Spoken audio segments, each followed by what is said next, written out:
1935 उन्होंने रिसर्च किया और 1956 में 14 अक्टूबर 1956 को बाबा साहब अम्बेडकर ने जाकर अपने मत्थे को बाबा साहब बुद्ध के सामने नतमस्तक कर दिया। नहीं कर दिया?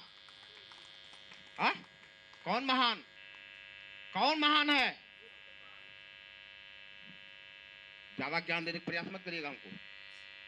23 साल से मैं काम कर रहा हूं, 27 साल मेरी उम्र हो गई है, खपा दिया हूं जिंदगी अपनी इसमें।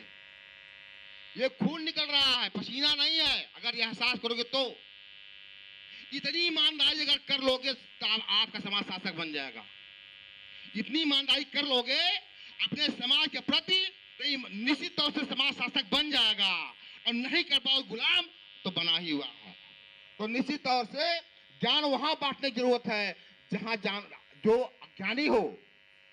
तो मैं इसका खंडन करता हूं इस मंच के माध्यम से। सबसे पहले हमको बुद्ध को नमन करना चाहिए।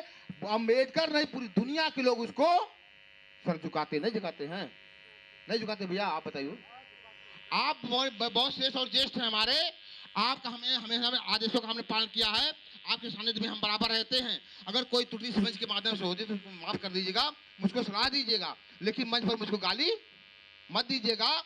हम आपको गाली नहीं दे रहे हैं, लेकिन इतना जरूर कहते हैं इस संसार में बुद्ध हो चाहे ना हो, अंबेडकर हो चाहे ना हो, लेकिन बुद्ध कह के चले गए जो लोग संसार में ज्ञानी होंगे उनको नमस्कार करना चाहिए।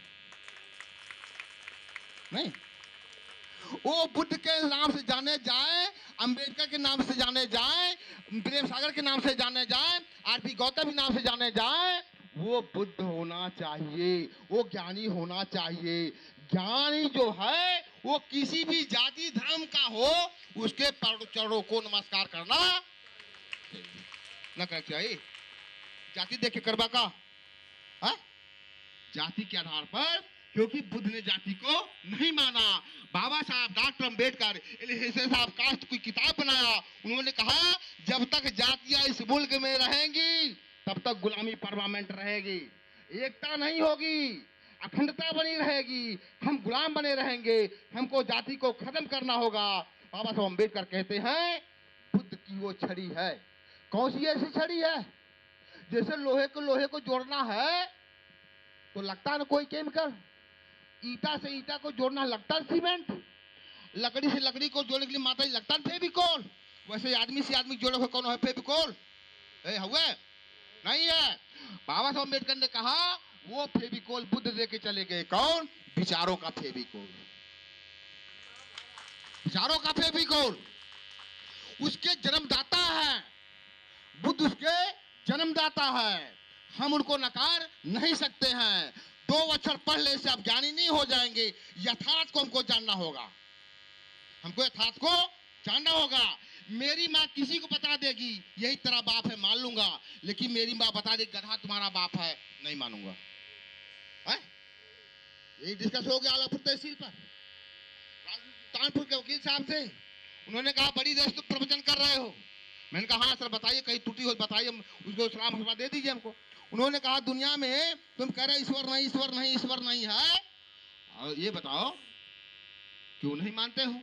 हमने कहा मैं जाना नहीं, पहचाना नहीं, नहीं मानता हूं। उन्होंने कहा ये बताओ क्या तुम अपने बाप को जानते हो? हमने कहा कि नहीं, मेरी माँ बताती यही तुम्हारा बाप है, तुम्हें मानता हूं। कहन उसी तरह से जाओ, अभी तुम अल्प ज्ञानी हो, क्या हो? अल्प ज्ञानी हो, जाओ किसी अच्छे गुरु के सानिध्य में रहो और वहां पर कई वर्षावास बिताओ, तब तुमको ज्ञान मिलेगा। 2 अक्षर पढ़ लिए आए ज्ञान बांटने के लिए, बात समझ नहीं ना समझ पाया। उन्होंने कहा आप मेरे कहने का भाव पूरे लोग समझ 80% समझ में आ जाए बातें। 2 साल लोगों को तो वैसे भी सब जानते करते। उन्होंने कहा आप ईश्वर को नहीं मानते हैं? हमने कहा नहीं। कहीं क्यों नहीं मानते? मैंने कहा दिखता नहीं, और नाकों से छूने पर नहीं पता चलता, आंखों से देखने में नहीं पता लगता, और चाटने से नहीं पता लगता खट्टा है कि मीठा, कैसा कैसा, मोट है, पतील है, महीन है, हम जान नहीं पाते, इस नाते नहीं मानते हैं। कहीं ये बताओ तुम उनको नहीं देखते, नहीं समझ पाए तो नहीं मानते हो, क्या तुम अपने बाप को जानते हो? मैंने कहा हाँ जानता हूं। कहीं कौन तुम्हारा बाप है? कहें कि हमारी अम्मा ने इन्हीं को बता दिया है, यही अब हमारे बाप का, उनको पापा पापा करते हैं।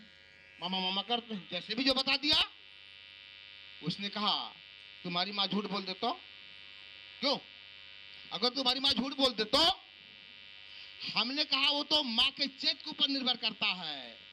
वो मेरे साथ झूठ बोलती है कि सच बोलती है, लेकिन आंखें तो उसने ही खोला है।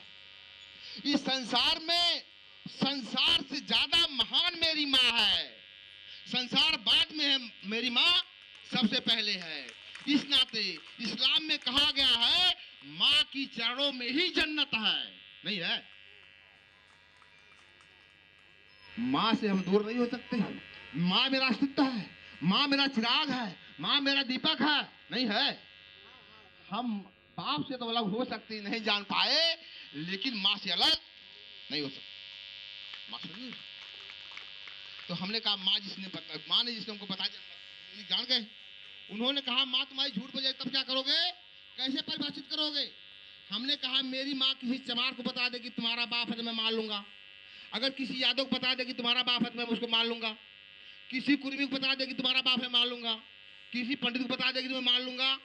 किसी मुसलमान को बता देगी तो मान लूंगा। किसी यहूदी अंग्रेज को बता देगी तो मैं मान लूंगा। लेकिन माँ मेरी अगर कह देगी गधा तुम्हारा बाप है तो नहीं मानूंगा। क्यों? हमने कहा ये तो आपको मानना पड़ेगा पंडित जी। कैसे? हमने कहा वेद में लिखा गया है ब्राह्मण ब्रह्मा के मुख से पैदा हुए, क्षत्रिय भुजाओं से, कमर से सिर ये पैदा हुए, सब शूद्र पांवों से। बाबा साहब अम्बेडकर रिसर्च करते हैं इस पे। जो उन्होंने सिद्धांत दिया, उन्होंने कहा ये पैदाइश की उल्टी पट्टियां हमको पढ़ा दी दो, जला दो उन किताबों को, तो उनको बरगलाती दो। नहीं पाया। बाबा साहब अम्बेडकर कहते हैं वेद में लिखा गया है ब्राह्मण ब्रह्मा के मुख से पैदा हुआ, क्षत्रिय भुजाओं से,